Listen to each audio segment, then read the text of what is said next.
Isang magandang araw po sa inyo, lahat ng aking kabarya, lahat ng aking kapwa-kolektor, lahat ng senior citizen at mga silent viewer, maging doon sa mga kaibigan natin dyan. Magandang araw po. Mayroon po tayong barya dito ngayon, ang $1/4 ng Washington Quarter. Ito po ay commemorative issue galing sa Cumberland Island National Seashore, Georgia. Yan po ang ating pag-uusapan pagkatapos ng aking maiksing intro.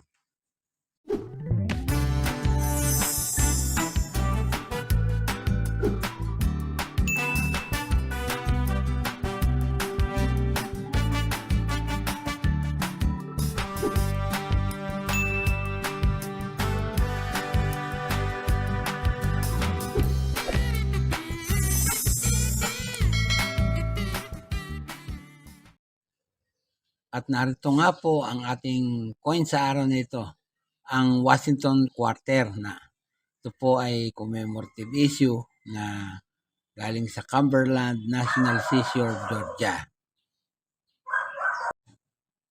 Pag-usapan po natin, sa verse na bahagi po ay makikita natin ang portrait ni George Washington na nakaharap sa kaliwa. Sa kanyang itaas at sa kanyang ilalim ay may mga nakasulat na letra.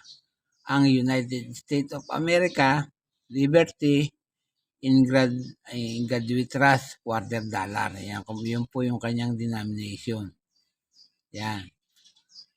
Ang engraver po niyan ay si John Flanagan at saka si William Cousin. Sa reverse na bahagi naman po, yan makikita natin ang snow egret. Nakabuka ang kanyang pakpak at marahil nag-aabang ng isda. At ready na po siya sa kanyang paglipad. Ang lettering po ay Cumberland Island, WDE, Georgia, 2018, E. Pluribus Unum. Ang engraver po naman ay si Don Eberhart at saka si Donna Weaver. Ang kanyang edge po, reeded. Pinagawa po ang coins na yan sa tatlong pagawaan ng coins sa Amerika. Una po ay sa Denver, United States Mint of Denver, United States 1906 hanggang kasalukuyan. Sumunod po ay sa Philadelphia, United States. Nagpapagawa po sila ng coin doon magbuhat 1792 hanggang sa kasalukuyan. At yung isa pa ay ang San Francisco Mint sa United States of America. Nagpapagawa naman po sila ng coin doon magbuhat ng 1854 hanggang sa kasalukuyan. Yun nga po coins na yan ay nanggaling sa United States. Ang period po, Federal Republic, magbuhat 1776 po at hanggang sa kasalukuyan. Circulating commemorative coins po yan. Ang taon, 2018. Ang value po ay 25 cents. Kung i-convert natin sa Philippine Peso, nagkakahalaga po yan ng 14 pesos. Currency po ay dollar, magbuhat 1785 hanggang sa kasalukuyan. Ang composition po ay copper nickel clad. Tumitimbang po ng 5.67 grams at may diameter na 24.3 mm. Ang kapal, 1.75 mm. Yan. Ang hubog po, bilog. Ang orientation ay coin alignment at ang technique na ginamit ay milled. May number po na number 130425 at reference number na KM number 672. Noong pong taong 2018, nagpagawa po ang bansang United States ng 151,600,000 sa Denver. May frequency po na 59%. Tapos po sa Philadelphia, 138 million o 60% sa frequency. San Francisco naman po,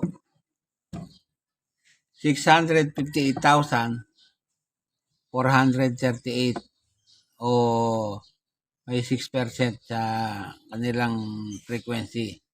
Yun po yung tinatawag na proof coin. Yan po. Dito po sa Numista, kapag po ang coins ninyo ay galing sa Denver o may letter D, ang very good po niyan, fine at saka very fine, extra fine, almost uncirculated ay nagkakahalaga po ng 28 pesos.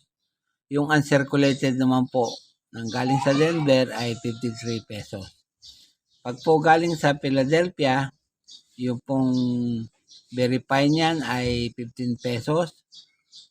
At yung extra fine, 24 pesos. Almost uncirculated, 20 pesos din.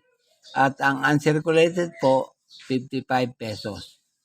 Yung galing naman po sa San Francisco, uncirculated po ay 61 pesos. Kapag po proof coins ang inyong barya na galing sa San Francisco o yung may tatak na S, galing, halimbawa, may tatak na S ang inyong barya, ang uncirculated po niyan ay 150 pesos. Kung pong hinahanap ninyo yung letra na sinasabi ko, ayan po. Kung makikita nyo yan po, ayan po.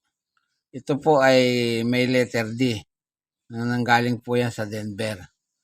At ito pong isa, yan. Meron naman po siyang letter P. Yan po.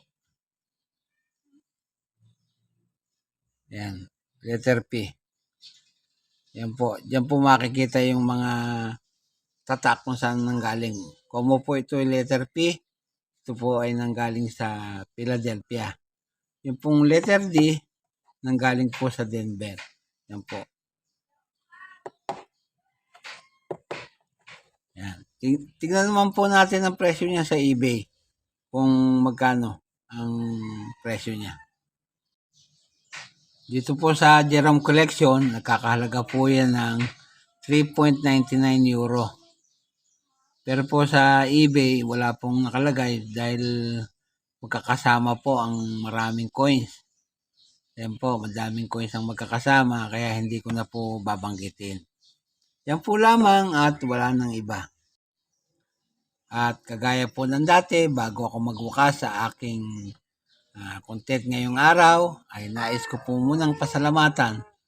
Unang-una ang lahat ng aking kabarya, lahat ng aking kapwa-kolektor, lahat ng senior citizen at mga silent viewer, maging yung mga kaibigan natin dyan. Marami pong salamat sa inyong panonood. Sana po ay patuloy nyo akong suportahan sa aking content at sa araw-araw. Marami pong salamat sa inyo at mabuhay tayong lahat.